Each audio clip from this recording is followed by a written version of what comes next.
In the 1930s, major Hollywood studios operated less like artist collectives and more like heavy manufacturing plants.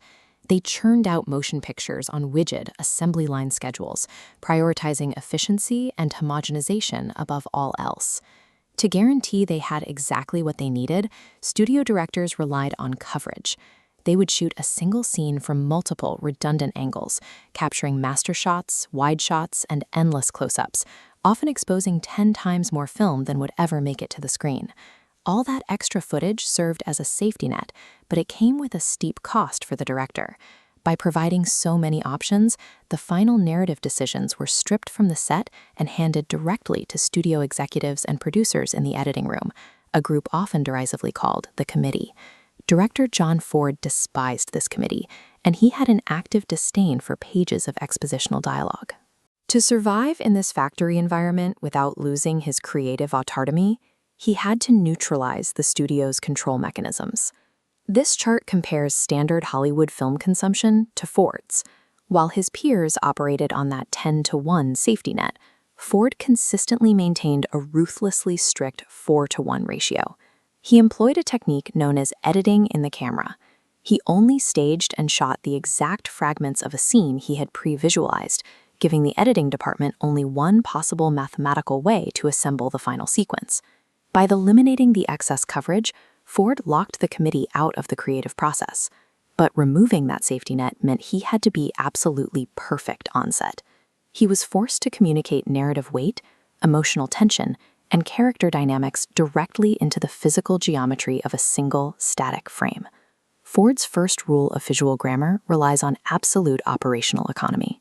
By refusing to cut to multiple angles just to show who was talking, he turned the physical edit itself into a rare, calculated dramatic event. In The Grapes of Wrath, a desperate father tries to buy penny candy for his children at a roadside truck stop. The tension in the room is sustained by a long, wide, unbroken take. Because the camera refuses to move or cut, when an edit finally does occur, it strikes with the force of a physical blow, instantly revealing the internal emotional state of everyone involved. Ford paired this editing scarcity with an absolute rejection of Hollywood's standard bright, high-key lighting. Instead, he heavily incorporated chiaroscuro, a technique borrowed from German Expressionism that pierces the frame with stark, heavy shadows. Ford plunged the edges of his sets into total darkness. He used those dense shadows to physically manifest the internal dread, anxiety, and moral ambiguity of the dispossessed Joad family, projecting their trauma onto the walls rather than forcing the actors to explain their misery out loud. By starving the frame of both continuous editing and standard illumination, he proved that the strategic absence of action and light could articulate human suffering far more effectively than any spoken exposition. This leads to Ford's second rule, spatial reality. If a director refuses to cut to close-ups, they face a severe technical problem. How do you show complex, simultaneous actions happening at different distances within the exact same shot? The solution was a major technical innovation called true deep focus. During the filming of Stagecoach, Ford and his cinematographers stretched tight muslin fabrics across the tops of the interior sets. They used these false ceilings to bounce intense, blinding levels of light directly down into the camera aperture. This diagram visualizes how that intense light shrinks the aperture and expands the depth of field. It allowed the camera to maintain perfectly crisp focus on a character in the immediate foreground, while simultaneously tracking a threat in the distant background. The result trapped a massive amount of claustrophobic tension within a single, unbroken frame. Ford maintained this objective, static distance almost religiously, but he recognized the power of breaking his own rules. To introduce a mythic protagonist, he collapsed that spatial distance with a sudden tracking zoom, using violent kinetic energy to elevate the character's narrative weight. Ford took this deep focus technique out of confined spaces and applied it to massive 80-acre outdoor studio backlots for How Green Was My Valley. He staged sweeping actions, like an entire mining community marching down a distant hill, while perfectly maintaining focus on the intimate family drama unfolding right in front of the lens. True deep focus dissolved the artificial barriers of standard Hollywood coverage. It allowed the viewer's eye to actively wander the geometry of the image, seamlessly unifying the struggles of the isolated individual with the massive, sweeping forces of history. To manage these vast environments, Ford developed his third grammatical rule, the frame within a frame. In pictures like The Searchers, he possessed an architectural command of monumental geography, dwarfing his tiny human figures against massive sandstone buttes and endless indifferent deserts. To anchor those overwhelming landscapes, he developed his famous doorway motif.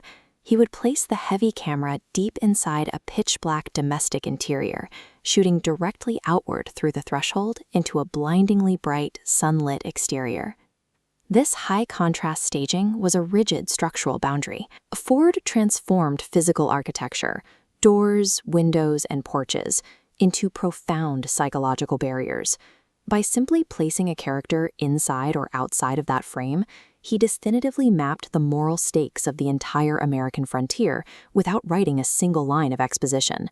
That exact doorway motif serves as the overarching structural bracket for The Searchers. The film opens by looking out at the protagonist arriving from the desert, and it closes by perfectly mirroring that exact same composition to execute a complete, tragic character arc solely through visual repetition. After years of violence, the protagonist finally returns his rescued niece to the safety of the family unit.